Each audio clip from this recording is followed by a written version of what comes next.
in the comments. We are at 500 subscribers on our YouTube channel, and it feels good, right? What's going on, ladies and gentlemen? Welcome one, welcome all to NFC North Talk with your host, Russell Wayne. That is me. We are streaming live into Detroit Lions news, Detroit Lions villain squad, Mike the Bear fan, Bill the Packer fan, and into our YouTube channel, which we just hit 500 subscribers. Thank you so much for actually watching that from the YouTube channel, because the experience in the chat is a little bit better in there. I'm going to bring in my compadre, the Emmy-nominated main event Mike is in the house. Hey. Right there he is. All Cracker right. Jack Emmy winner.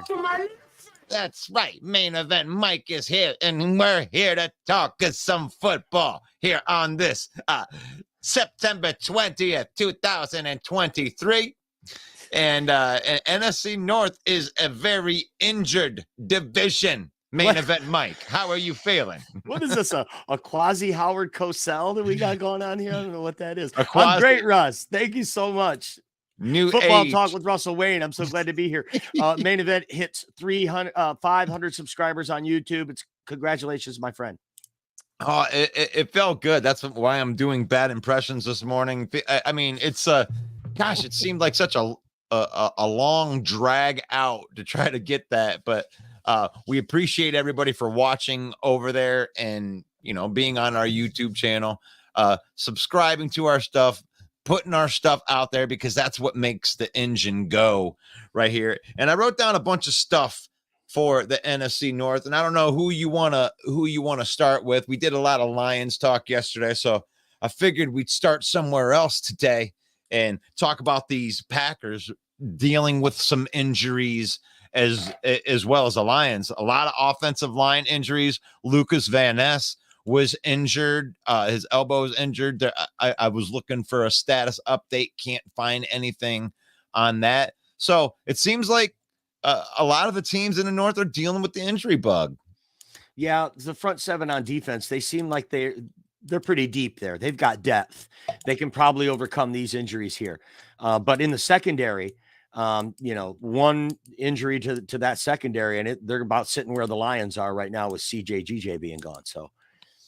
Yeah. And even with that, I saw some stuff that's out there, and I know there's a lot of negative media out there, and that's my job, is to bring the counterpoint, because there are some Lion fans that are out there. This is why we had depth in the first place. This is why the Packers have depth, and they know who their players are. Tracy Walker is going to step into this role. Brian Branch is going to get an expanded role. This is why you have the depth.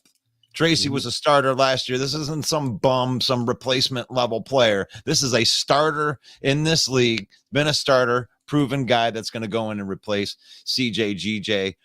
But for the Packers offensive line, they're scrambling right now with Elgin Jenkins to miss multiple weeks now. This is a Pro Bowl left guard that they're losing for a couple weeks right there, on top of Bakhtiari being kind of questionable. We don't really know if he's going to be playing against New Orleans. So that's a 2-0 New Orleans team that Green Bay is going up against this week. Yeah, but who have they beat? Well, okay. I mean, that's fine. That's a good New Orleans defense. That's kind of what they've been for the last They're a few good years. team. They're a good team. I'll give you that. I just don't like Derek Carr. You're Can't not a give him any Derek, love. Can't give him any love. not a Derek Carr fan. Let me see what we got in here in the comments, if we have anybody. I know that Robert's in there with a go Pack go, at least. Let me jump in here, because there it is. I was looking for it. Robert, good morning, bitches. FYT, go Pack go. 8 more days until we smash the Lions, man. Hey, Robert, have you subscribed to our YouTube channel? Oh, you could be 501, Robert, and then all of this trolling you do, we'd be a lot more gracious about it. Until then, yep. It's not Monday night. We'll give him a pass today. We gotta give him. So, hey, you know what? This Quay Walker thing, I went back and looked at some of the highlights, some of the plays, because when you see 17 tackles in the box score, it makes me wonder What, was he falling on somebody or getting a tackle there? No, they were really good plays. And this kid is emerging. I gotta have to eat some crow. I mean, on draft day, I thought he was a reach. His draft grade was lower than where they picked him. So, talking out of the side of my neck, I guess, because this kid's shaping up to be real good. If he can cure that shoving trainers and crying in the tunnel thing, he might have a long, productive career. Yeah, but I also put things out there that look at who the Packers have played. Have they played anybody yet? We don't even know if Atlanta's any good yet. So, like, they've lost, or they have lost to a team that's questionable, and they beat up on a team that isn't very good. So a lot of questions are going to be answered about this Green Bay team. They haven't really been tested yet from like some of the better teams and figure out what Jordan Love is made of. And this defense, 2 defenses in a row with, young ascending players, this is not a pushover team in the New Orleans Saints. You may not like Derek Carr, but they got playmakers on that team. They got wide receiver, Olave that they just drafted in the first round. Seems like he's pretty good. They have a decent running game. I know that they're not going to have to deal with Alvin Kamara. Boy, did they get lucky. 3-game suspension. And on game 3, you don't have to face him. But So what do you think in there? Let me see what Robert's got in here. Let me see if we got in here. Terrible case. Terrible Cosell, but I love your energy. But I love your energy. This is Howard Cosell speaking at Madison Square Gardens. Robert Bertana, the Packer fan from the Lone Star State. Oh, we're trying. I say tank this year for a QB. Let's get into that, man. That was the one of the things that I wanted to bring up for the Vikings. Now we're into a Vikings topic. Are they talking about the Vikings or the Bears? I don't know. Okay. You may be talking about the Bears. That's my quarterback. I will submit to you. We may be talking about the Bears, that we're tanking for a quarterback. And that's the other. Okay. The Bears are in full meltdown right now. Like, I'm looking through all the chats and NFC North. They're burning Fields jerseys. They're jumping off of the Fields. Ship is sinking, folks. They have given up on this guy. He is Jamarcus Russell reincarnated at this point. You actually traded first-round picks for a quarterback that wasn't as good as the quarterback you had in Mitch Trubisky. So, yeah, you're hating life. Maybe Caleb Williams is your answer. I mean, I don't know. Tank for the first pick. You got 2 first-round picks. The future's still bright for you, Chicago Bear fan, okay? I mean, even though it doesn't seem that way now, you may have to go through an awful season this year. But he did make the team better in certain spots. So, gosh, I'm trying. You're so right, though. The Bears fan base is in full meltdown mode right now. They're finally, all of the 2 years of you're a quarterback, can't throw the ball, he can't read a defense. They're finally like, okay, maybe you guys are right. And they're starting to give in. And then there's still that fringe that's like, no, he's still got so much potential, because he does. He's an incredible athlete. No one can deny it. He's the slipperiest guy in the pocket I've ever seen. Yeah, so tanking for a QB. Greg Rice, what up, Russ? Oh, did I not? You know what? I thought I sent Greg. I'm gonna be sure. Take over for a second, Mike. Let me go send Greg. I will, but the comment says, "What up, Russ?" and that's not a question mark. So, what up, Greg Rice, the West Coast Stat Master? So, if you are a Bears fan, put it in the comments, please. Are you ready to give up on this team? Should you tank, get a quarterback? Are you in the Caleb Williams sweepstakes? Is that what's happening here? What do you do then with Justin Fields? You'd have him for 2 more years, right? And he could do nothing. You would have complete control of him. He could be your backup quarterback.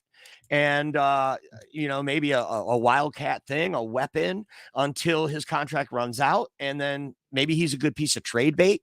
Maybe there's someone else out there that, thinks Justin Fields has value for their team and could offer you something in return. If you're a Bear fan, put it in the comments. We want to know, where do you stand after 2 weeks of the NFL season? Are you in meltdown mode, or is it not hitting the panic button yet? Tell me, because you're getting run out right now. I mean, do you notice anything about that picture? Were you laughing about the picture that I threw up? A little bit. Right. Well, why were you laughing? Because I hope that you saw it, right? Who is the best quarterback in the North, man? I'm gonna go with Kirk Cousins. Okay, I'm gonna go with Kirk Cousins. But the thing that I wanted to notice, everyone to notice about there, is there's only 3 quarterbacks in that picture. I didn't even put Fields into the consideration for the best QB in the North. We go ahead. Oh, it's subliminal. I get what you're saying. I didn't even notice that he wasn't in there. And nobody else did either, because he wasn't ever in consideration. So let's look at it one more time, just so we can laugh at quarterback in the NFC North, and I do see Amon-Ra St. Brown. Yeah, I think that it's I think it's really close, because we're looking at where is that one? I gotta find this. Well, look, Russ, he was 16 of 29, 211 yards, 1 touchdown, 2 interceptions, a quarterback rating of 61.1. His per throw yard average is only 7.3. They got DJ Moore had over 100 yards. He's at least putting the ball in his playmaker's hands on a dink and a dunk, and they're in a short pass. Right. It's all right there in the numbers. And I can't really blame the play callers, because what are you going to do? You're kind of hamstrung. And he still turns the ball over 2 times. Then he fumbles. He only had 3 rushing yards. So his best asset, he wasn't even using. Right. It doesn't seem to be getting better. There doesn't seem to be any progression, which is what Bears fans and we have talked about for the last 2 years. No progression from Justin Fields. What do you think of that, West Coast Statmaster Greg Rice? As he pops in. What's up, gentlemen? Hope everyone's having a good morning.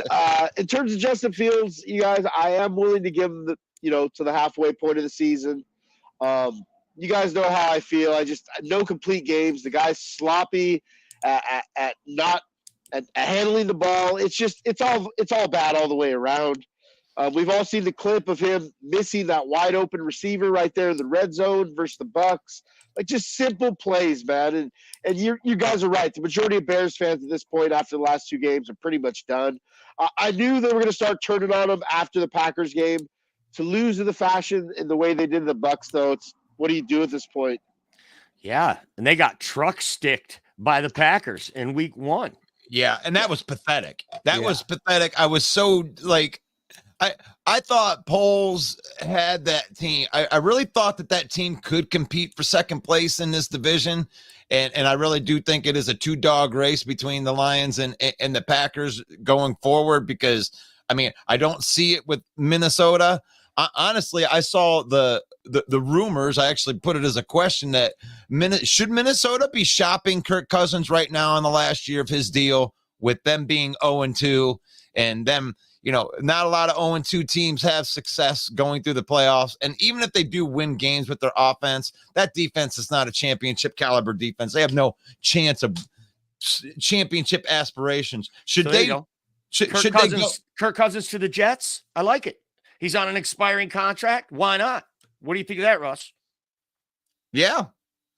That's the main team that you would think that would want to be after him, because, they did. What is the Jets record right now?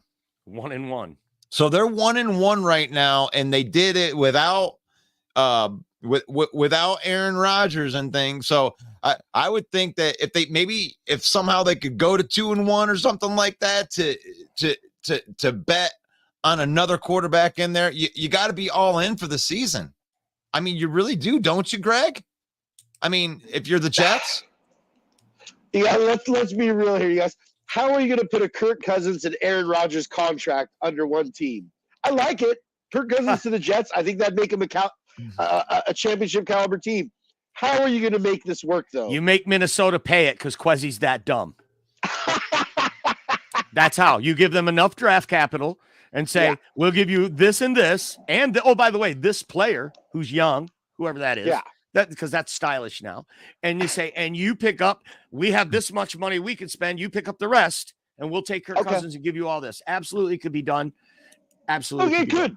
It could, but then you create a situation where, let's say the Jets do win. And my God, that franchise is desperate for a winning, just one winning season. And I get it as a Lions fan, but what if they do win? Imagine the situation you create. Aaron Rodgers. I mean, I'm assuming Zach Wilson would probably be part of any Kirk Cousins trade, but Kirk Cousins and Aaron Rodgers on the same team, that would be wow. No, it's here's two things. Here's two things that I want to bring up for the part of this trade. For one, Kirk Cousins is on the last year of his deal, so there's nothing to be like. It's not Kirk Cousins versus Aaron Rodgers, because Aaron Rodgers is still the quarterback, and you're betting on Kirk Cousins for 1 year. They're not going to like bring him in and extend him or something like that. It's a Band-Aid. So that makes the value of it a lot less, considering we're 2 games into the season. So you're not getting him for even a full year. So the compensation, if you threw a second round draft pick and had Minnesota eat some of that money, then you can make that absolutely work, because Minnesota's they should be in a panic right now too, because they got a good offense and they did just sign guard Dalton Risner. How much of a difference does that make, Greg? Well, Dalton Risner is actually a very good, not very, well, yeah, he's an above average pass blocker. And that is something that the interior of the Minnesota Vikings offense has really, really struggled with. And you look at how that offense is designed, it really is a pass first offense that the KOC runs. So I think Risner is an upgrade there. I think it's too soon to say any team's favored in the NFC North and to give up, even if they sit at 0-2. My biggest withdrawal from any sort of Cousins trade to the Jets is he's got to learn the playbook, you guys. I mean, we're already headed into week 3. Essentially, you'd have to really vanilla up that playbook. And then the way I look at it, you're essentially giving up draft capital, throwing it all in this year for something that might not work in that division. You mean kind of like trading for Aaron Rodgers? Well, they did it in the offseason. Aaron Rodgers that's true. You mean like trading for TJ Hawkinson? Because you're making a push to go in, because you know you have the team. All you need is a piece or two. All you need is a piece or two. And all the Jets need is a quarterback to be a serious Super Bowl contender. Absolutely. I agree. Okay, so if they were to do it, you guys, they would have to do it as soon as possible. This isn't something you could do at the trade deadline and bring him in halfway in the season and be like, look, man, you got like a week or 2 to learn this playbook for a playoff push. Yeah. If you're the Vikings, how can you do that, though? How can you do that? Yeah, after he puts up 360 yards and 4 touchdowns. And I mean, how could you're telling your fan base, we give up on this year. This year is a wash. But they're doing that anyway, aren't they, Mike? No, I mean, they're going out and competing. They're in the game at the end to win it. Okay, so now they're 0-2 and they're sitting there with a quarterback. They need to like shit or get off the pot with this guy. Like right now, Kirk Cousins has value. Like he's a good quarterback in the league, and you're not you extend him then. Like he's the only reason that you're in these games or even close to being in these games. Him and Justin Jefferson. Like, I mean, you got to shit or get off the pot. Like Kwesi. What about Alexander Madison? He's not contributing. Yeah, to 3.1 yards a carry or whatever he's getting. Yeah. No, I mean, they got to shit or get out the pot with this guy, because, you know, he's a good quarterback. He's still got value, and you're just going to let him walk out the door and go into free agency without getting anything from him? You'd get nothing. Yeah. Gosh, it almost seems like, you know, what we've seen so many times with Lions players, like what, just letting him walk out the door, not even making him the contract. I mean, I don't know if he just kept turning him down or whatever, but that's the type of stuff that the Lions did when they were failing, you know, like. Well, Russ, when it comes to the Sue situation, I'll put this out here. A lot of Detroit, Ndamukong Suh never wanted to be a Detroit Lion.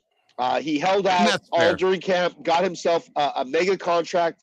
I give Sue his credit. He honored his contract. We did pick up his 5th year. He did stay with the team. There was no sort of issue. He just never wanted to be a Detroit Lion. And I know that hurts a lot of Lions fans to hear that, but it simply is the truth. I look at it, it was a blessing having him here, even some of his questionable flags, penalties, and plays.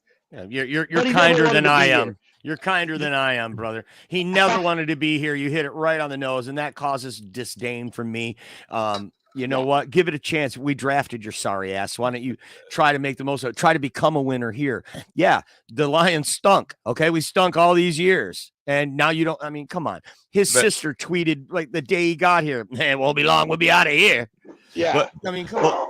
Well, that conversation turned. Babe, that was an awful example by me. Gosh, you used a different example, but the comparison comes from a point of you got two guys that are on the last year of their contracts, and you're not doing anything. You're sitting on your hands, Minnesota Vikings. We sat on our hands. Now, maybe it wasn't Ndamukong Suh and you never wanted to be here. All that's true. But in this case, you got a good guy. I mean, there's nothing going to hurt if you extend the guy by a couple of years and give your fan base some like stability when it comes to that. You're thinking 2 tight ends and a wide receiver with no quarterback is going to give your fan base any kind of hope? I mean, come on, guys. Right, absolutely. There. I mean, Russ, Mike, Russ, you guys can attribute to this. So look, the trend is now, you guys, is to get a new upstarting rookie on a rookie contract. Save yourself some money and allow yourself to build a team around that in that window. I think that's exactly what the Vikings are doing. I think any quarterback coming out of next year's quarterback class, which I look at as a great quarterback class, the Pac-12's got some absolute hitters. You got Drake May, obviously Caleb Williams. There's a lot of talent in next year's quarterback class. I look at next year's quarterback classes, possibly one of the best we have seen in a long time, you guys. Still a lot of college football to play, but I think any quarterback stepping into Minnesota situation next year, it's a player's paradise. They got a lot of weapons over there. I like Jordan Addison. You got T.J. Hawkinson. I have the feeling they're going to get something done. Justin Jefferson is going to make a record deal. They got 2 bookend tackles. They got some things to clean up on defense. I think they have the right coordinator in place.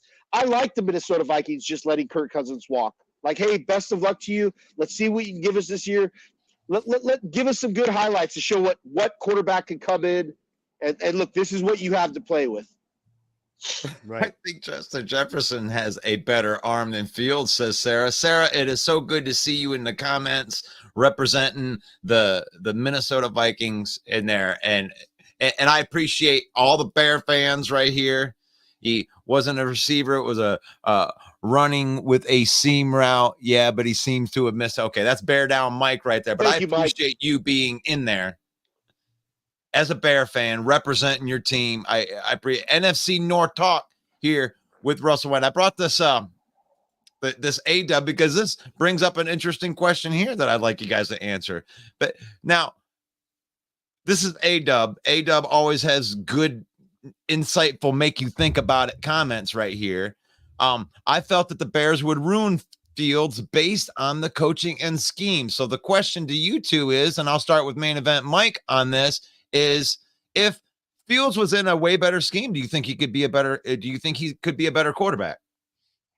I don't know what scheme doesn't involve throwing the ball. So I would say no. It's my quarterback. If there's a scheme where you hand it off to Derrick Henry every time, yeah, he could thrive in that. Could he run the victory formation? Would he thrive in San Francisco? Maybe. Kyle Shanahan would find a way using personnel to scheme him. So I think both answers are right. I mean, it's such a deep question to think about. I mean, on the surface, I can see both sides.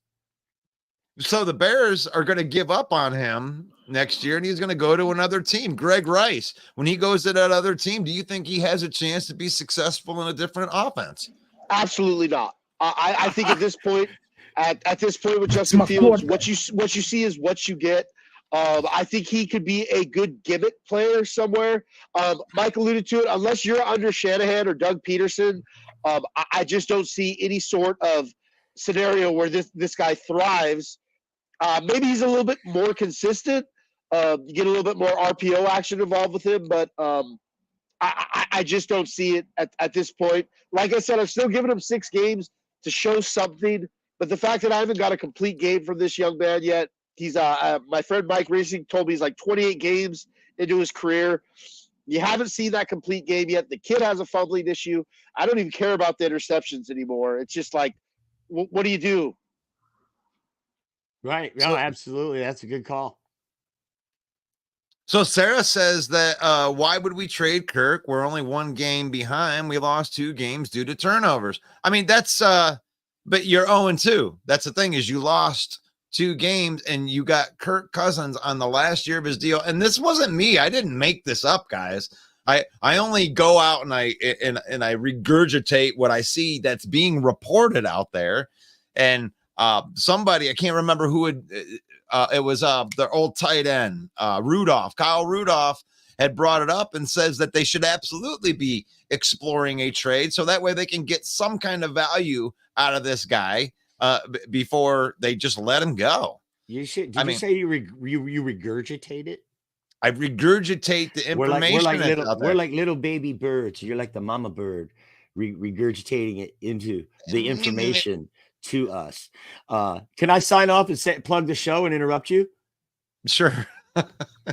See that Emmy on the wall, that Emmy nomination on the wall? It gives me the right to do that. It's the NFC North Open Mic, Monday nights at 7 p.m. Eastern Time. Be sure to come in and join the show. We take a bunch of roast posts from the groups and we roast each other. Bring your thin skin or leave your thin skin or something. Russell Wayne, Football Talk. Thanks for having me. Oh, gosh, Mike, thank you. Thank you for ripping me to shreds, too. I like that. I do. I like that when you rip me to shreds because it shows me that, there's no discrimination on this show. Like, here you are all equally worthless. You all lost. Ain't no good teams this week. Vikings, you're trash. Lions, you're trash. Packers, you're trash. Bears, you're trash. You lost. We're going to be the king of this little teeny mountain known as the NFC North. We're 2-8. Come on, guys. Yeah, not good. Or 2-6. 2-6 in the division. Within a division. That's the whole division, even playing each other and everything. So, yeah. And Sarah, I know that you probably wouldn't want to trade Kirk, just being a couple games behind or whatever. It was just proposed by Kyle Rudolph, and I don't think it's that far gone. I mean, how old is Kirk? Is he like 34, 35 years old or something like that? Yeah. So yeah, he's getting. Russell, I really do struggle trying to find a scenario. Maybe the Jets, like you brought up, but I just struggle in a situation where a GM from anywhere in the league is willing to give up draft capital for just this season on a quarterback that is going to cost them an arm and a leg next year. Because you can't just trade Kirk for a day 3 pick early. I mean, it's just.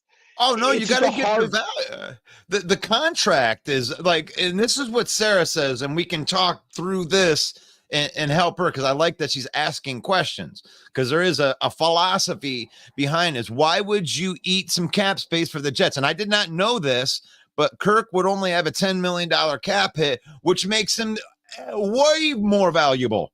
My God, you could probably get a first or second round pick out of him. It would be a future one. Actually, they would be able to give up their first round pick since they're giving up the second one for Rodgers now, since he isn't going to hit that thing. So you could get their next year's first round pick, I think, at that cap hit from the Jets if they can make it work cap wise with the garbage they got over there.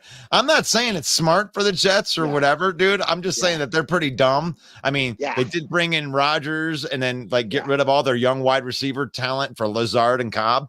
And so that was weird. They gave up on Mims. It looks like it was the right thing to do, but you gave up on Elijah Moore, who did decent for the Browns this Monday night. It was a bit weird to say the least. But my next question to that, I guess, Russ, would be, what do you tell Justin Jefferson and this receiver core? Justin Jefferson on a contract year if you dump Kirk. And just kind of like, hey guys, we're giving up on the season. I think you'd absolutely have to be consulted, Right. I don't think it's going to happen like this week or anything like that.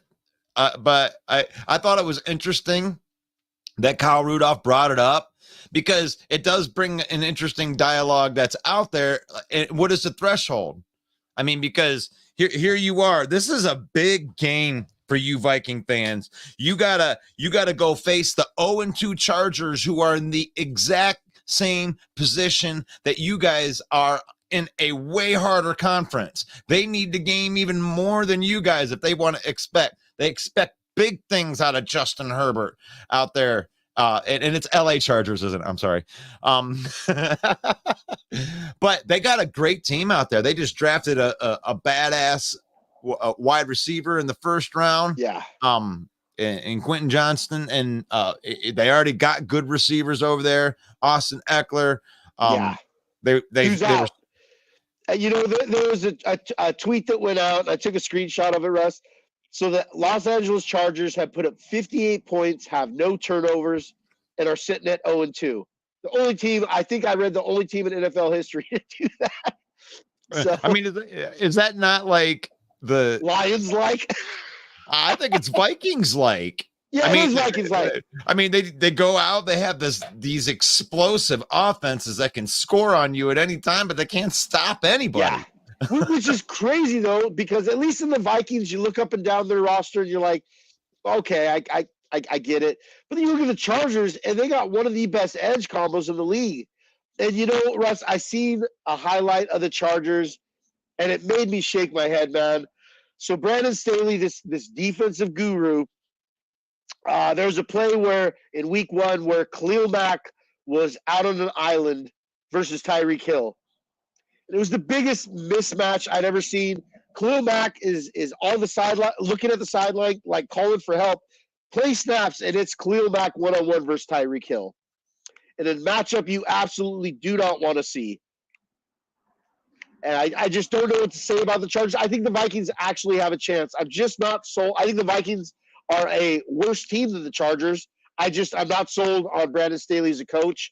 I think last year's playoffs and the year before that was an absolute travesty. Why he's still around, I don't know.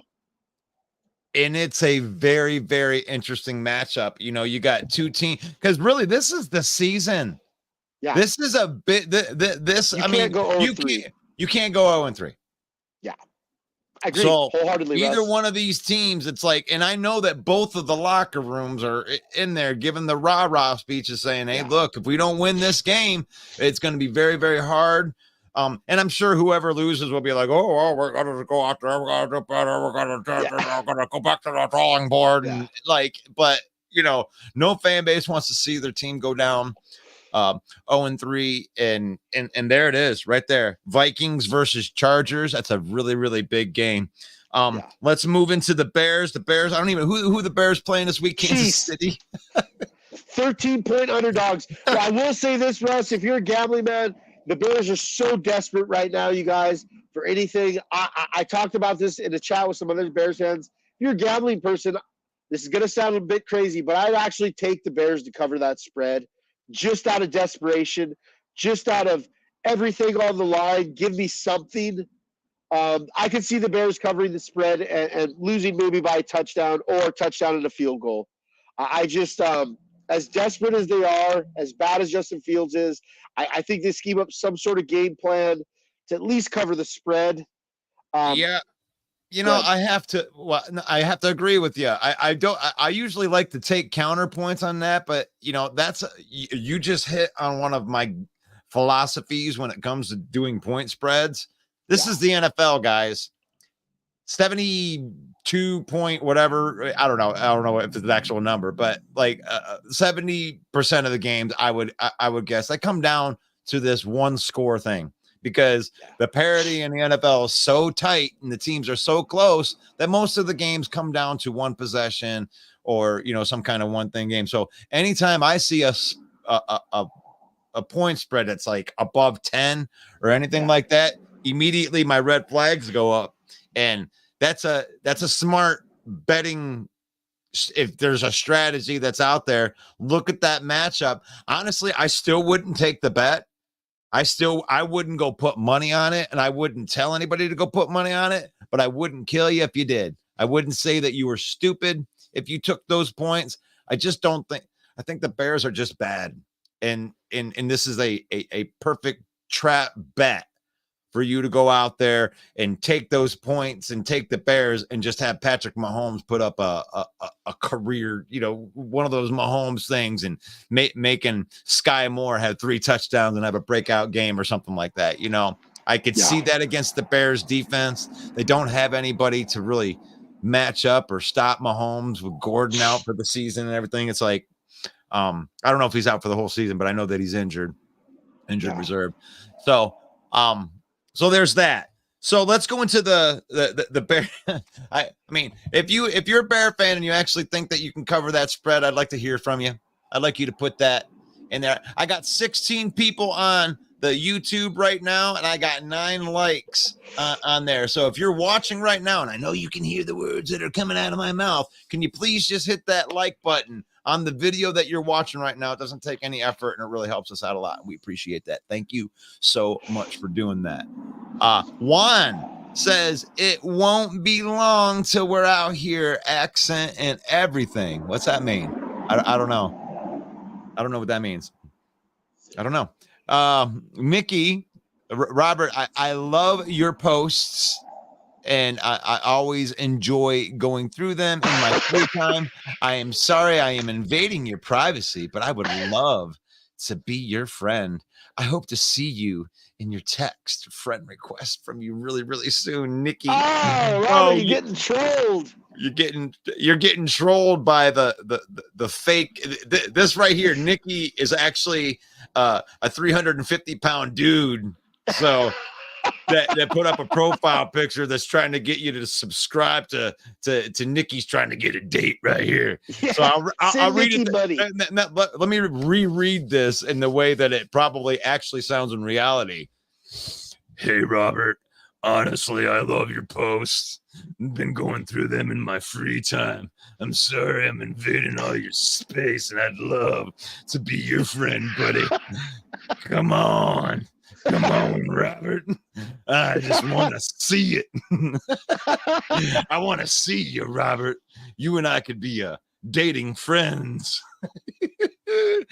Oh, Sarah, we're getting a rookie QB. Only way to pay the upcoming contracts is to pay a free agent and make them run. So actually, you're making my point right there, Sarah. Yeah. I mean, think about the scenario right there. And I'm not trolling you right here. I'm actually trying to help your franchise out right here. I mean, you're thinking Madden, you're thinking of the future. Well, you just paid a tight end and you're going to pay a wide receiver. So you do need a quarterback that's on a rookie contract. So why not get a first or second round pick out of your 35-year-old quarterback? Aaron Rodgers, you waited too long to make that trade, and do it at the right time when the value is the highest.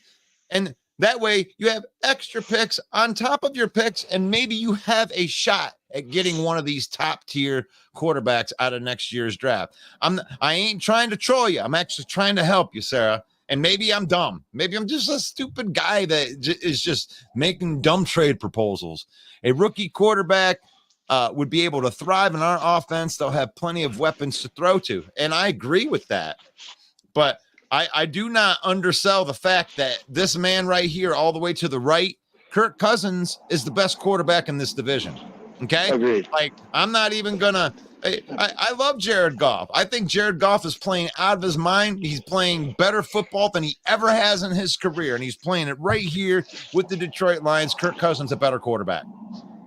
Yeah, I'd agree with that. I can't deny Kirk, it. He's getting smashed every play, and I cringe at the fact of having to think of Jared Goff play with that interior O-line that the Vikings have. We all know Jared Goff is not very mobile. He runs like a wounded giraffe. And trying to think of him trying to, find some pass blocking protection from Ingram, Ezra Cleveland, and whoever their backup center is just not very cool. Gosh, this caption looks so good right here. I like it's just fun. 0-4 week 2 NFC North. Who stunk the worst? That's what we're talking about today is who stunk the worst. Let me see what else I have in my notes. Actually, I didn't even put Lion my line notes in here, and really I just wanted to talk about the lack of pass rush. That's the big talk. I got to talk about the negative part. I'm sorry, guys, you lost. I got to talk about the negative. Where's the pass rush? Yeah. Aiden Hutchinson's our best pass rusher with 0 sacks, and he actually is our best pass rusher. Yeah. By PFF, by all the standards, the guy's getting close, but not getting it done. He needs to get it done as an elite pass rusher, the guy that we brought in to be our elite pass rusher, and he needs help. It's the guys that are on the bottom that are killing that deal for the Lions, because he needs somebody else to be a threat, to merge. Because I was watching this video on how they're using these different blocking schemes with 2 people to chip him off and keep him off. They're using 2 people constantly on him. Yeah. They need another player to make them pay for that. Like, you're getting one-on-ones. You're getting one-on-ones, Romeo Okwara. You're getting one-on-ones, Aleem McNeil, Levi Onwuzurike. You're getting one-on-ones. You need to be able to get home with your one-on-ones and force them to block you. And when they do that, that's when Aiden Hutchinson will feast, because you can't have him be one-on-one. Yeah. So I agree, Russ. To Aaron Glenn's defense, in the second half on one of the Seahawks drives, I think it was becoming abundantly clear that we just weren't getting consistent pressure, much less any sacks, on a very, very patchworked up Seahawks. So on one drive, actually, you saw 2 corner blitzes and a linebacker blitz from Aaron Glenn's defense, and it still couldn't hit home. Did get our sack with Alex Anzalone. Rushing a linebacker, though, in a 4-2-5 setting, not always a good idea. It happened to work on that 12 play. seconds. I mean, that you can't. That you want to talk about a coverage sack? He ran backwards for 20 yards, and then I mean, that was almost like a freak accident sack. I can't even count that sack. I have to be hard on my team. I know. When they and Russ, I'm right there too. And when I'm in game mode, man, I watch for things like this. That second half, Aiden Hutchinson saw a lot of one-on-one looks, and Pete Carroll took that chance with a backup tackle. And it worked, essentially. Now, we all know about the hold at the end. Definitely a hold. But it's married to each other, you guys. And I explain this. So when it comes down to it, we need our defensive line to perform better to help our superstar. And we need our superstar to help our mid to good to whatever you want to call it talent, make them better. It's a relationship. And I see it in Las Vegas. They don't have a very good front seven. In fact, I question if it's even good as ours, as bad as ours is performing right now. But Max Crosby makes that front seven better. Right. And you look at how he performed last week. He didn't have any sacks. He did generate some pressures, but he showed up in the stat line with 6 tackles and an assist and got so it's just I need to see that from Hutch, and that's the last time I'm going to say anything about it. I hope the kid comes out and kills it. Rush, you remember last year when I called Hutch out after he put up just 3 stinking games, but it was his rookie season, and he came out and he started putting some good games together. So I'm hoping for something similar to that. I want to see this kid succeed. Things did get tougher, though, with Chauncey Gardner-Johnson out, man. He was our vocal leader on that defense. Now, people have to emerge to help make up for that. Yeah, but there is a form of excitement when you're talking next man up, when there's actually some next men up that are pretty good. You know, a lot of people were wondering what they were going to do with Tracy Walker because they brought in Brian Branch and he was so good. So this is really, you're looking at the defense that was here last year in there with an added Brian Branch. So if the Lions would have not signed Chauncey Gardner and they would have just had Sutton and still had their off season, the Lions still would have been touted as having a good off season. The Chauncey Gardner signing was actually a cherry on top where I was like, holy shit, these guys could be a contender with that. I don't know if that takes them out of contendership, but it is next man up.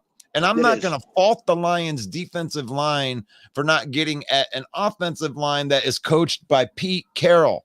And Pete Carroll last year had an offense that scored on every single possession and didn't, or maybe No, it was every single possession. They didn't punt. They didn't punt, but we did create a turnover in that game. Yeah, I don't want to. we did. I remember that. But they didn't allow them one punt.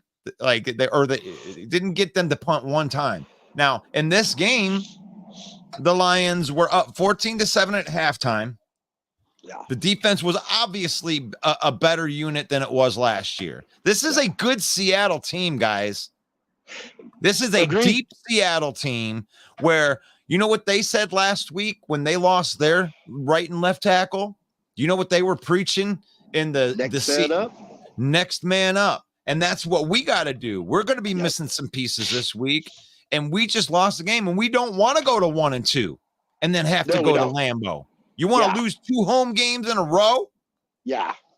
And then go to Lambeau? Then this game, Russ, you touched on it yesterday, and I did some thinking. This really is a must-win for our Detroit Lions, because if we go 1-2 and then we head off to Lambeau, you can still say we're in divisional play, but how high will we rank in the conference? And are we still at 1-3? Are we still favored to take the division? I do not want to see another Lions playoff game on the road. I'd like to get us with a home game. I think that's a decent expectation. I'll just leave it at that. Kneecap said 2020 Lions pressure was 10.7, and that was abysmal. Yeah, the Lions have not been good. And the thing is I go from year to year. The Lions defense was better against the Seattle offense than it was last year. Yeah. The team has gotten better. And to tell you what, you can't turn the ball over, guys. You can blame Aaron Glenn all day long. I'm sorry. But you're up 14-7. You get the ball to go up 21-7 at the half, and you fumble the ball in the first place. You give them a 20-yard field, and then they score. You can't blame that all on the defense, because they were doing a decent job. You could have been up 21-7 if that offense would have went down the field, because their defense isn't very good. I don't think that they did very much against us. And if they would have went up 21-7, the complexity of the game changes entire dynamic completely. The dynamic. Yeah, and I think Gino to throw, no more handout. We don't have to respect the run as much. Right. We can get in dime packages with at that time 3 very good safeties. Yep. So, and you can attack with your pass rushers. They didn't get to a point where they could attack with their pass rushers in this game. They were playing with backpedaling from the entire second half. They went down by 10. I'm actually more proud of this Lions team than I am hurting on them. Good job, Pete Carroll, for coaching to our weaknesses, for scheming ways to get the ball into people that were going up against Jerry Jacobs, because all 3 of those wide receivers were better than Jerry Jacobs. So that he exploited that matchup. And then when Vitae went out, he immediately attacked and got a couple sacks on that drive. Yeah. But after that, the backup offensive linemen were fine. They were fine. They drove down the field. They went back. They scored a touchdown, scored a field goal, tied the game. So I'm proud of the Lions. I'm proud of Jared Goff mostly. Yeah. For coming through. I'm proud of Sam Laporta coming through. Yeah. And those moments at the end of the game are more. All the moments are important, but the crunch time moments, the guys that can function at a high level during the high pressure moments, like Jared Goff, like Sam Laporta, those are the guys that you want on your team. Now I'm going to shift. And you know what, Russ, I do want to give a shout out, because I seen a couple Lions fans kind of about Montgomery. Look, Montgomery is our first running back to, I think it was in 2 opening games, get at least 65 yards and a touchdown on each game. So the fumble was key, and it did affect the game drastically. But David Montgomery's doing pretty damn good, you guys. If you see him, he hits that hole hard. He just keeps moving forward. I think we still haven't upgraded him over Jamal Williams. So, you guys, it's not all doom and gloom. I think our offense is performing great. Russ did bring up the point that our offense did put us in a bad couple situations. I'm not as high on our defense as Russell is, but I love our offense, and we'll see how we do against the Falcons, man. It's a good matchup for us. It really is. Now, I wanted to mention this because I don't want Bear Down Mike to think that I would skip over it. Justin Fields has more passing yards than Jalen Hurts and Joe Burrow. Okay. And Okay. I'll give Bear Down Mike that. So my counter to that, Bear Down Mike, would be how is it CJ Stroud playing 2 games in the NFL already has more 300-yard passing games than Justin Fields? And I'm not even going to push against it. I mean, is Justin Fields awesome? I mean, is that what you're saying? Are you trying to make a case for Justin Fields? I mean, I would love to hear it. I mean, because he has more passing yards, he also has more turnovers than anybody. You can't turn the ball over, man. And so my counter to that is you look at what Joe Burrow and Jalen Hurts have accomplished. This no offense, Bear Down Mike, but this comes to the point where we're starting to cherry pick things. You look at Joe Burrow's resume, and granted he hasn't won it all, but you look at Joe Burrow's resume, and you look at Jalen Hurts' resume, and you're essentially taking a stat out to fit a narrative. And this is the same thing, and I'll call out one of our players, Aiden Hutchinson. This is the same graphic that went up about the pressures, how he's right there with Jalen Carter and Micah Parsons with pressures. Hutch doesn't have any sacks. Micah Parsons is looking like an absolute animal. Another Defensive Player of the Year award right up his way. Jalen Carter has taken this league by storm. So if we're going to cherry pick stats, let's at least keep it a little real. And on that note, Aiden Hutchinson was Defensive Player runner-up. We can't expect big things from him. And it's no offense, Mike. I'm not trying to pick on you, but I said let's look at the entire picture. Yeah, and I'm willing to be realistic. I mean, if you want to say that he deserves to be in this picture with the best QBs in the North, I think that's nonsense. And I think it's 100% nonsense. 100% nonsense. You can't it's frustration, Russ, and I get it as a Lions fan. They're 0-2. Shit sucks right now. But let's not start trying to create narratives of this is feeding back in that thing that loading up. MVP season loading. God, we got Bears fans. They're mad, man. They're triggered. They're triggers. Just passing yards. That's okay. And there you go. Greg's calling you out on that, Bear Down Mike. I mean, it's that. I mean, you want to make the case. Here we go. It's 11:56. Why not? Here we go. I got a couple of minutes here before I got to send my kid to ABA. And and I like being I like being able to talk football with you. I'll open up the channel. I don't do this all the time, but this is usually a main event Mike thing. Are they coming to get you? Should I worry? I mean, you're gonna need to. These guys are gonna need to pop on the show. I think Greg Rice is about ready to get arrested on the West Coast. And oh, it's good stuff, man. I haven't been able to keep up with all these comments on here, so that's why I wanted to open it up. Oh, Jeremy Ballrick is the first one to come. Welcome to the show, Jeremy Ballrick. Hello. You said the first part, but you didn't read the second part of that statement because I didn't want it to get cut off by YouTube because they limit your characters. In 2020, we had a 10.7 pressure rate. In the last 2 weeks with a better roster, and you can't tell me this isn't a better roster than 2020, we got a 5.7% pressure rate. That's all on Glenn. Yeah, I agree. I agree. The defensive line's performance, the thing I'm most scared of, and I spoke to this about a good friend of mine, Chris Schilling, is this defense right now, and I'm talking about the second half performance against the Seahawks, is giving me deja vu of what it was last year. I hope to God I'm wrong, because if it's like last year, then it's gonna be shootout city. Last year, our pressure rate was 28.9, which was number 1 in the league. We had more pressures than any other NFL team. Granted, we didn't get the sacks, but that's because there wasn't anybody opposite Hutch until after week 9. Yeah. We got healthy at week 9. It's fool's gold. Aaron Glenn is not a good defensive coordinator. The yards every year given up per game shows it. Well, I'm glad that, man, I don't even need to have the other teams on here to shit on my team. I got Jeremy Ball right here to shit on our own team right Greg here. Rice. and Greg Rice. Like, and here's the thing: is my job is to counter energy when it comes to it. And you guys could be right. I mean, this could be fool's gold all over again. But I did point out something earlier. If you're not just comparing years to years, if you're comparing games to games, the they were up 14-7 at halftime, and you turn the ball over.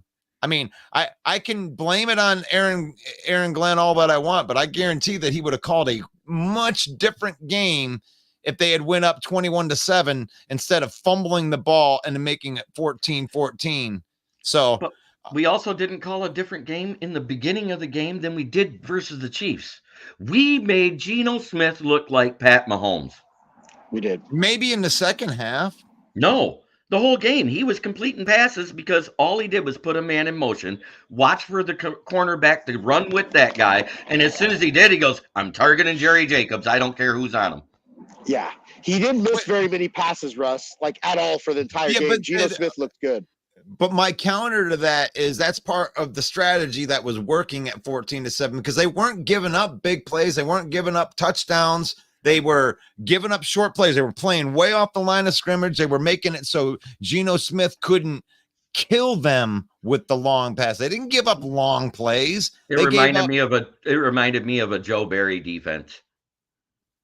No, that's a bad. You know what? This is 2 games in. I really, to me, I want to see how Aaron Glenn responds to this. I'm not willing to jump off the boat quite yet on it. I'm definitely looking at him now because I'm looking at Brad Holmes as doing a good job. That's in my mind. I feel that he's done a good job, and it's not a talent issue anymore. No, that isn't what I'm saying. It's a defensive coaching issue. That's our talent is good, and the fact that they were overcoming that in the first half is a testament to the talent on defense.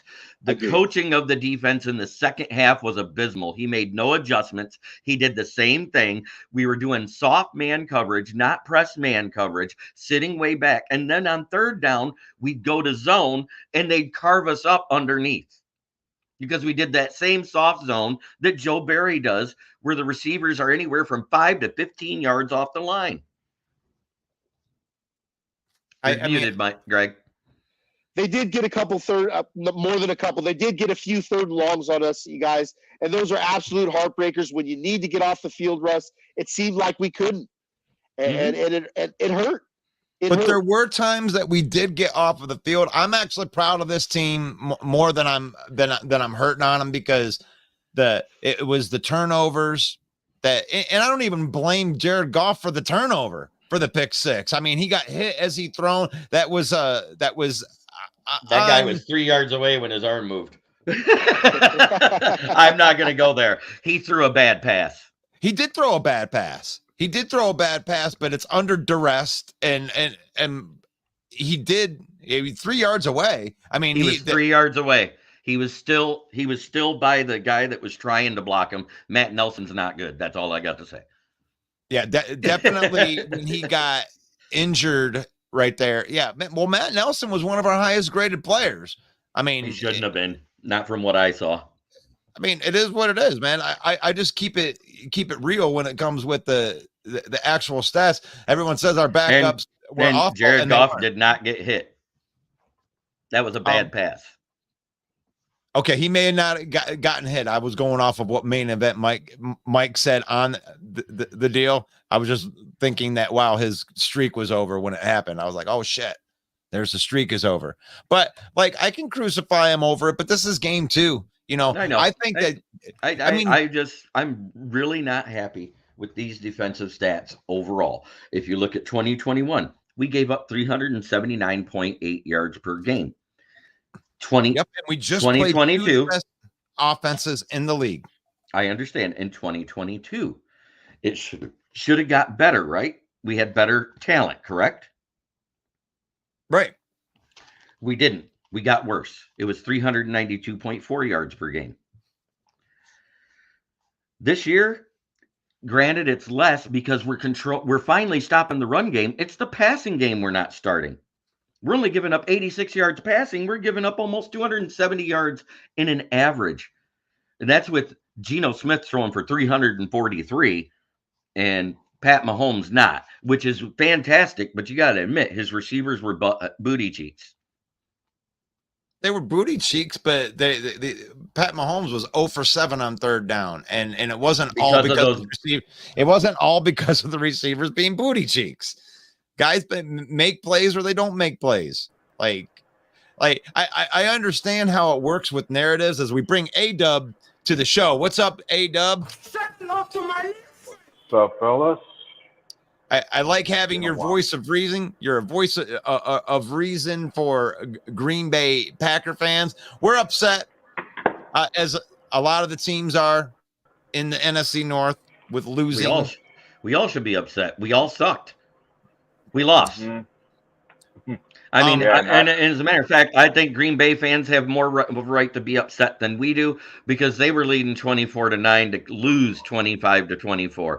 I've said it. We've said it about that Dallas game in the wild card game, and I'll say it right now. You cannot afford to be up by 2 scores and not score in the second half.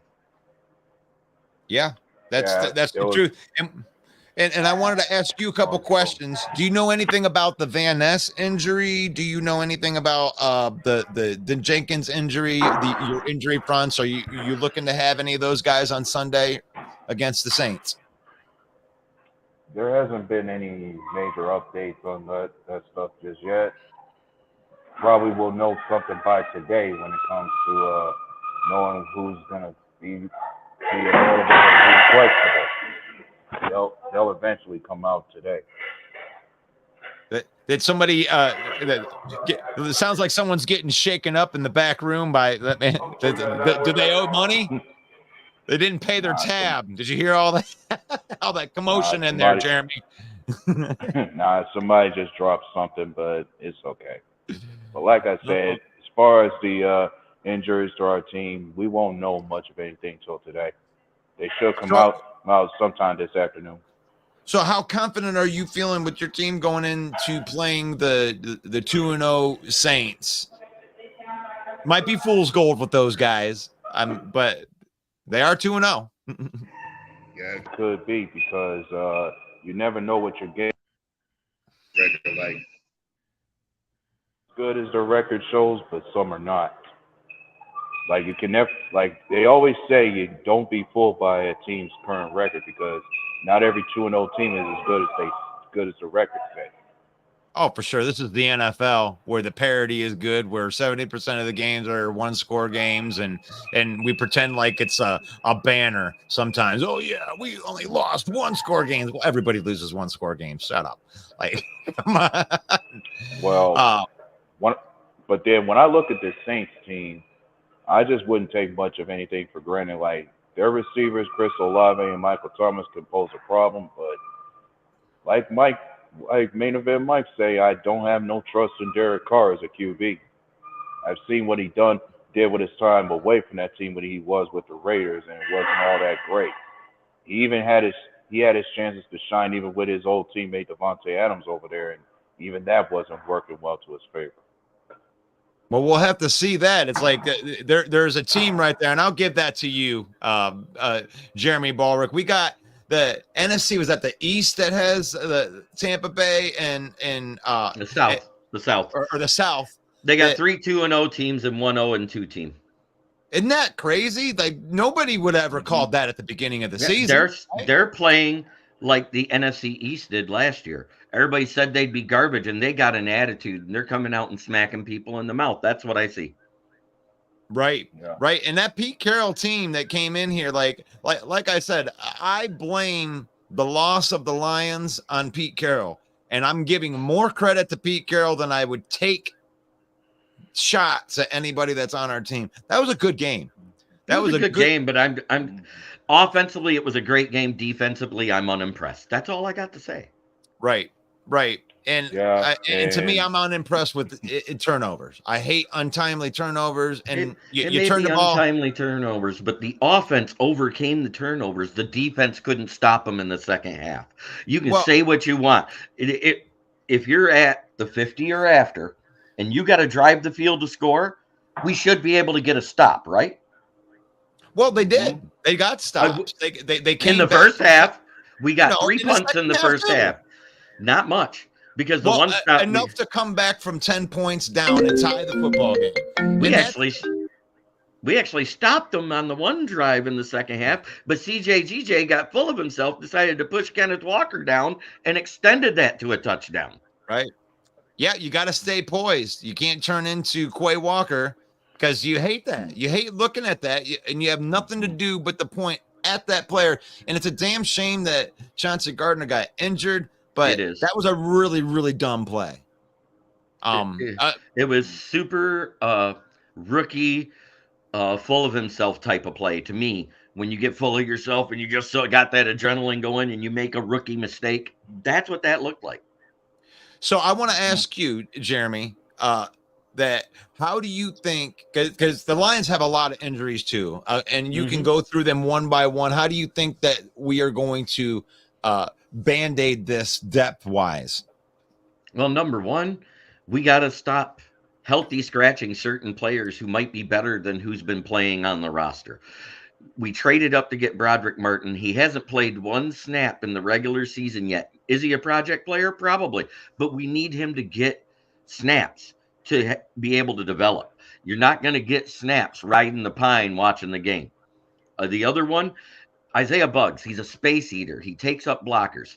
The other thing I notice is we're not stunting the defensive tackles, which takes up 2 or 3 interior O-linemen every time, which would put our DNs, if you're only going to rush 4, in a better advantage because they can only block with 1 tackle instead of their whole interior O-line too.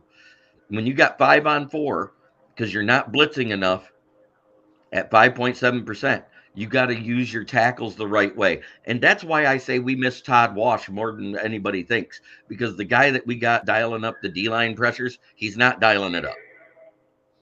Right. They definitely need to make some moves on there. And hopefully this week in not Atlanta. Is it Atlanta? Who are we playing? Yeah, Atlanta at home. Atlanta. God, they get me. I do all these damn teams. I completely. Yeah, you guys just played Atlanta. Now we play Atlanta, and I think they can get it done. I think Atlanta is gettable if they can stop the run like they've been stopping the run. A-Dub had brought this up yesterday. I like that call. And that they can stop the run, that I think they will be able to dial up pressure and they'll be able to frustrate Desmond Ridder. But if they lose that game, they're in trouble. Going 1-2 into Green Bay. Are you kidding me? I don't want that. But let's see. Brandon McCabe, I actually write for a periodical, and I'm in the process of being credentialed to go to the Lions games. So you can say what you want. I know what I'm talking about. I've been doing advanced defense analytics for the last 4 years. So you can say what you want. Wow, what is this call out for, Brandon? I love that. I love to hear your guys' credentials and acting like you have the insight on the team. Saying what we do and what we don't need to do is just amazing, man. It's a circus sideshow. Now this guy doesn't even know how we play this week. God, I misspoke, guys. Wow, I misspoke because I deal with all NFC North teams, and the Packers played the Falcons last week, and I misspoke on who the Lions played this week. Wow, Brandon. You know what my credentials are, Brandon? I don't have any credentials. I don't need credentials. I'm just a douchebag with a podcast that loves talking football, and I've never said that I was anything other than that. So if you don't like the show, you don't have to watch the show, but thank you for watching the show. Somebody tagged him to come in and watch it so he could come in and talk shit. I love it. Go ahead, talk shit. Go ahead and talk shit. And you can rip on me, man. I'm just reporting the stuff that's out there, man. I ain't pretending like I know anything. And he might be talking about you. Right. He might be talking because you pretend like you know things more than I do. Well, actually, you probably do know more stuff than I do. But anyway, I think that benching healthy nose tackles because of Fox replacing Capers, right? Capers is always... Capers is always a 3-4 guy. 3-4 is 3 down linemen with 1 nose tackle. 4-3 is 2 nose tackles. So the fact that you're saying this makes no sense. Yeah, I think nose tackles are a lot of people put them into being the 3-4 middle, and then you just have defensive tackles that are your 4-3 guys. I think some people subscribe to that, but I understand what you're saying right there. What up, Russell? NFC North. Yep, that's what we do. Ass. I don't know. NFC North is ass this week. Ass. Phantom J. NFC North is a complete joke at this point. Yep. So I'm sorry, I'm a little bit out of my groove. I don't. Let's see. A-Dub, it said, I think the Bears ruin Fields based on coaching scheme. From earlier, and I wanted you to answer this, Jeremy. Do you think that Justin Fields could be good at a different team after they leave the Bears? I think he's mentally damaged goods at this point. He has as many touchdowns to his own team as he has to the other team. His QBR against after 2 weeks, his QBR rating is a 0.2 is 23. If you add 100 to it, he'd be a decent quarterback, but it's still a 23. So I'm guessing by that answer that it's no. No, I think about this. No. CJ Stroud has played 2 games and he already has a 300-yard passing game. Fields does not. So, and here's what Robert says right here. Let's go. Oh, okay. You want to make I'm sorry, A-Dub. Go ahead. Have a comment on Fields. I was going to move on to Robert, but go ahead. The reason I did bring that statement up and ask that question was like, I felt like when I watched Fields, I felt this kid, the athleticism is there that he could be a good athlete in the NFL, but he's just not in a good system with the Bears. Like, he's just not being well developed as a QB should be. That's the reason I feel like he's regressing or failing out there. He's just not. So what do you think? So do you think that if he got, let's say like Sean Payton picks him up next year and they bounce Russell Wilson and they try the project, do you think that he could be successful with good coaching?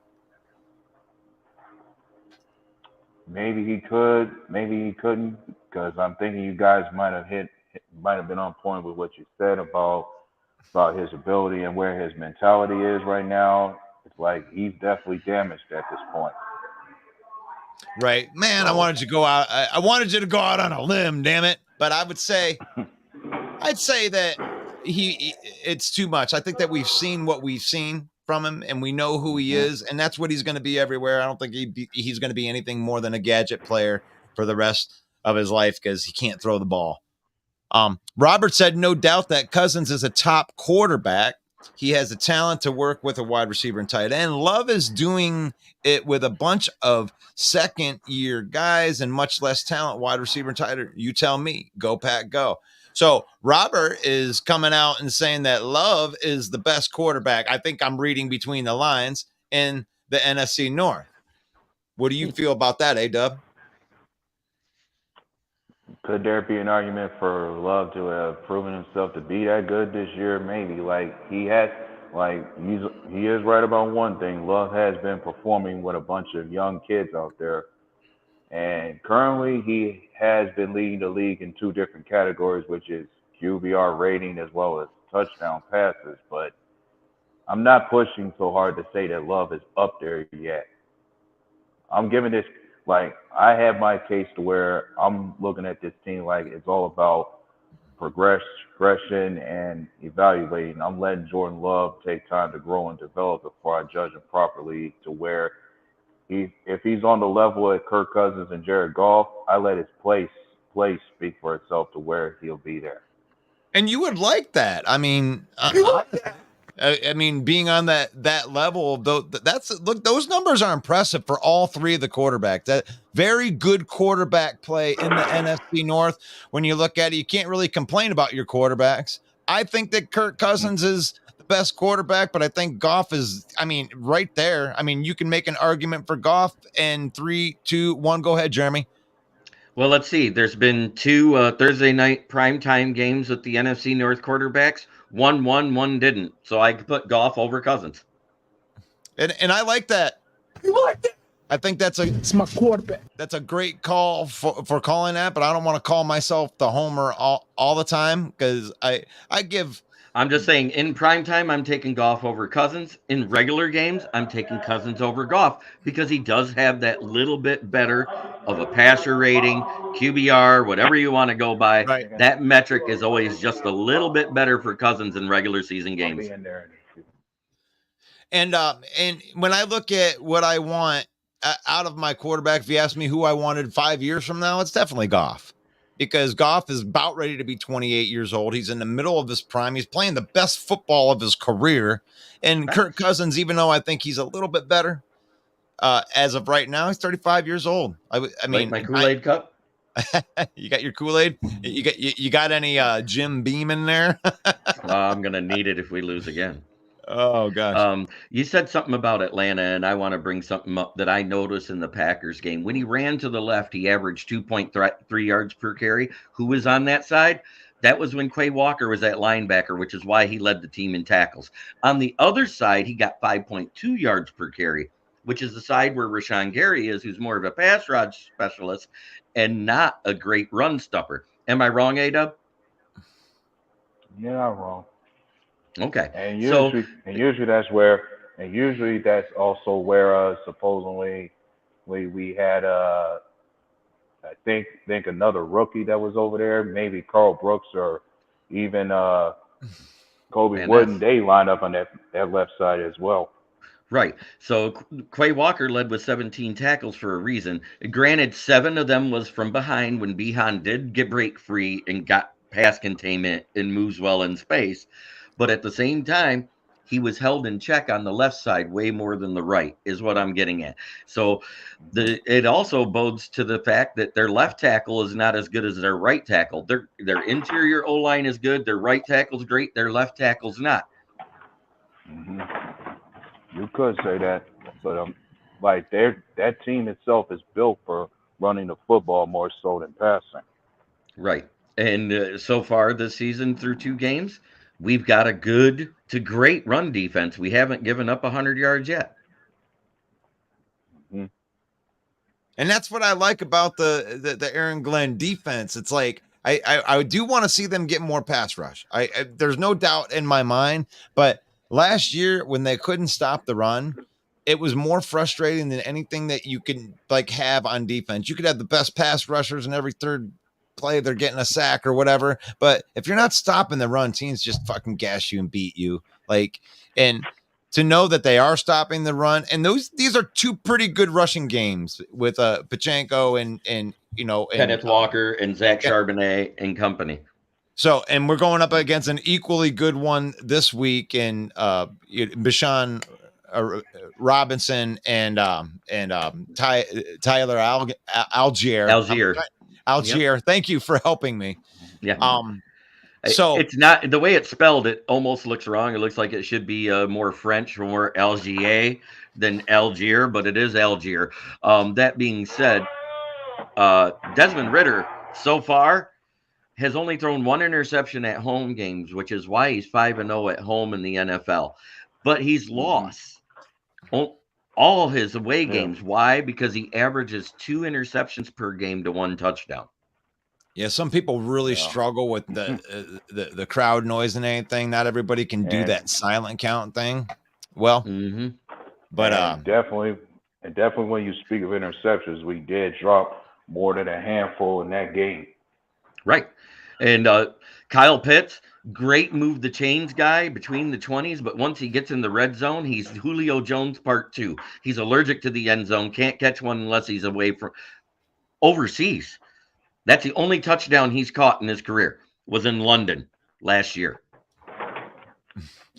Oh, Detroit Daniel says, shout out to Russ and Mike for the content, bringing us the heat every single day. And yeah, we have no credentials. Maybe I should make that as part of my promo. We are credentialless. We don't get to go to the games. We're just a bunch of knuckleheads with a podcast, and we love being able to talk football.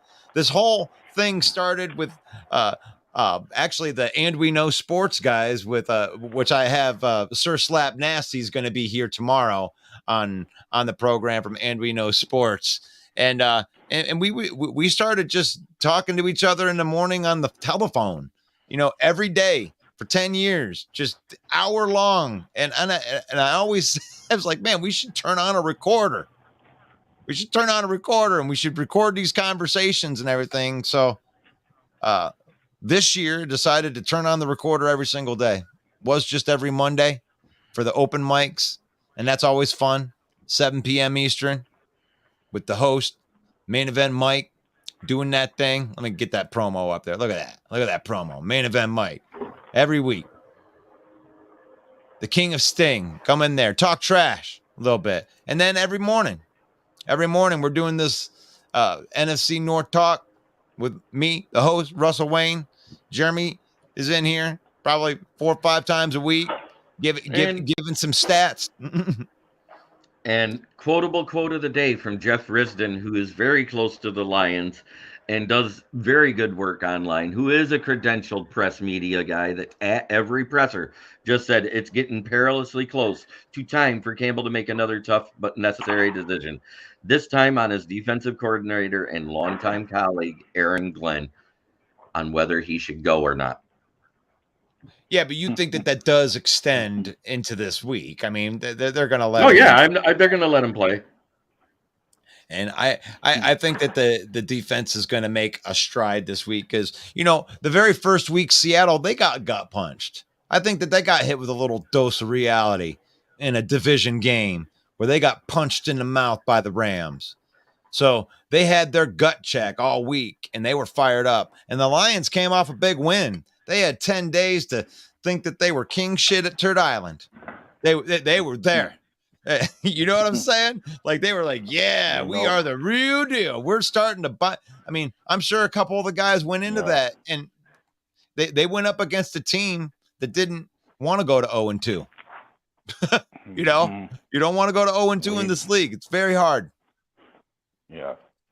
Go ahead, Ada. I'm about to say we know the feeling too because as week 1 goes, that week was all about us having to show that we were far better than what anyone gave us credit for, especially when it came to how much noise Bear fans were making about being so improved this season with all the money they spend on that team to improve it. They're chirping. They were chirping, A-Dub. Yeah, and they came real hard at us to say that we were going to be the bottom feeders this year.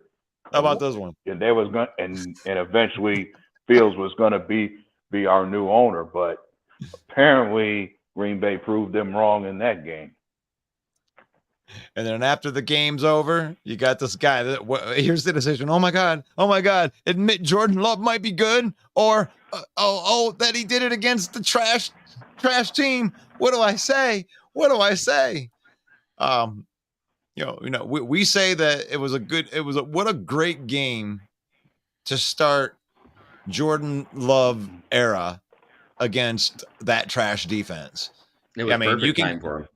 I mean, it's almost like getting an extra preseason game where you knew that you could just run the score up, I mean, it's really too bad that it didn't work out for the Bears. They're out of all the teams, I would say that they're the team right now that the Bears, that they're jumping off of the wagon.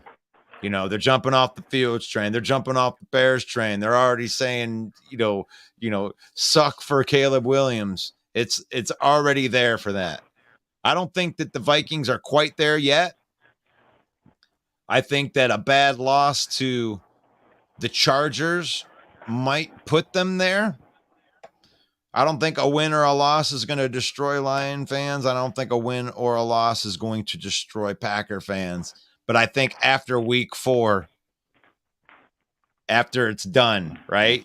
When we get week 4, whatever happens this week happens, and then we get into the showdown in Lambeau. Who's going to be the one? Who's going to be the one that's left standing? Yeah. We're going to bite a kneecap off. I don't know. These are the Packers for real. I think that you will really find that out in week 4, because there you go. The division on the line. This is going to be an interesting week. Like the next 8 days. This is crazy when you think about how much our worlds are going to change. And even if you're a Pack or a Bear or Viking fan, these next 8 days, as far as the NFC North goes, this is prime time. This is prime meat. This is so big, so big. What's it going to be going into week 5? So I do have an update for you. A doctor came out and said Chubb was released from the hospital, which means it was just a total knee dislocation. If there was any nerve or arterial damage like everybody suspected, he wouldn't have went home. He'd have been getting his leg amputated right then. So it is not as bad as everybody made it out to be. There's a lot of people that started crying that he's going to lose his leg. He's not. More than likely his career is done, because that is the Willis McGahee of knee dislocations. Every single ligament in his knee was torn. ACL, PCL, MCL, and the meniscus. Wow. That's awful. That's beyond awful, because Nick Chubb, to me, was the best running back in the league, bar none. And there was he was. There's 3 right there. 3 right there. It was Nick Chubb, it was Josh Jacobs, and Derrick Henry. Those are the top 3. You can say what you want. You can bag on them all they want. But those are the 3 top running backs. As far as workhorse, bell cow, take every down backs, they were it. Yeah, I've been a Nick Chubb fan ever since they got him over there. And my whole family loves the Browns. And, I live vicariously through them every once in a while with good stuff. And there hasn't been very good stuff in Cleveland either.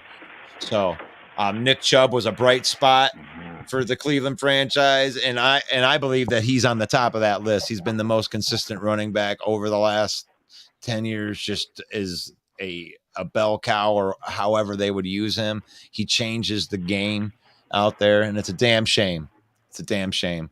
I'm going to take this time and I want to thank everybody for watching. And I'm up against it right here. I want to give you an opportunity to go ahead and plug yourself, and then I'm going to sign out of here.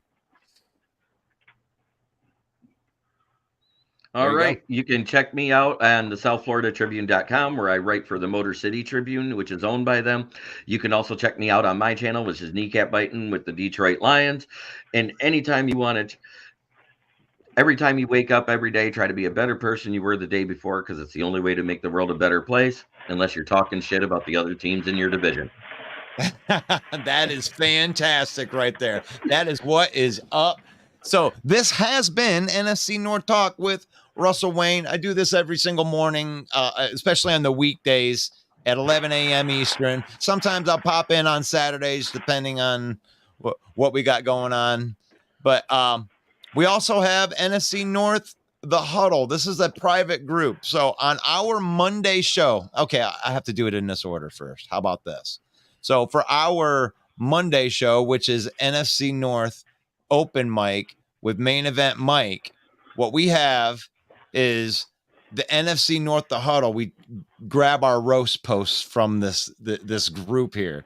So you can join NFC North the Huddle group. If you got good roast posts, you want to rip on the other teams in a division, we pick the best ones from this, and then we have it highlighted at the beginning of the show as the roast posts of the week. We have a little bit of fun with it. So get your roast post noticed. Go out there, join our private group, join the conversation. And every single morning right here, NFC North Football Talk with Russell Wayne. And from Russell Wayne, God bless each and every one of you. May the Lord keep you. May the Lord shine his face upon you until we meet again tomorrow. Peace and love.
I'd like to thank everybody for watching today's broadcast.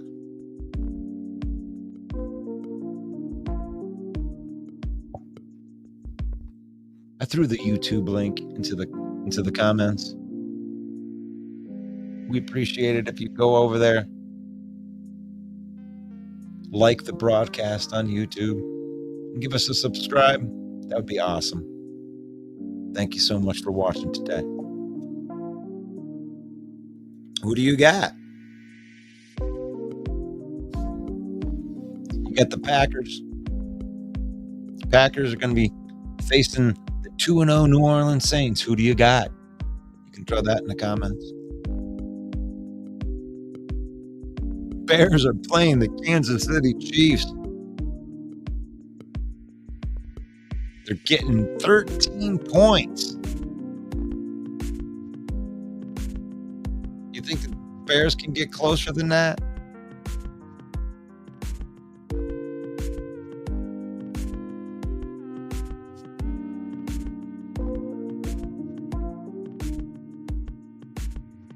Who's the best quarterback in the North? Notice I don't have Justin Fields on there. Why would I?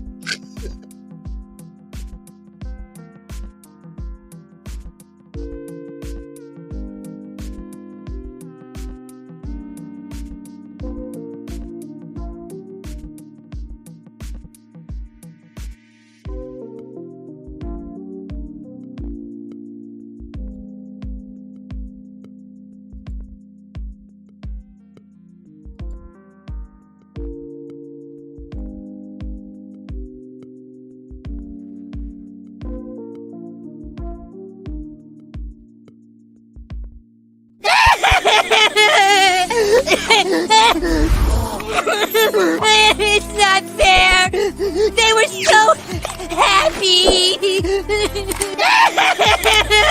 It's not gonna be okay.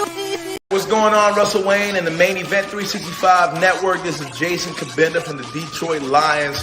Here to give y'all a shout out, man. We appreciate all the support, man. Know you guys are big fans. Know that you guys are rooting for us to take the North this year, and we're going to do just that, man. Appreciate you guys so much. Just want to give y'all a shout out. Y'all have a great day.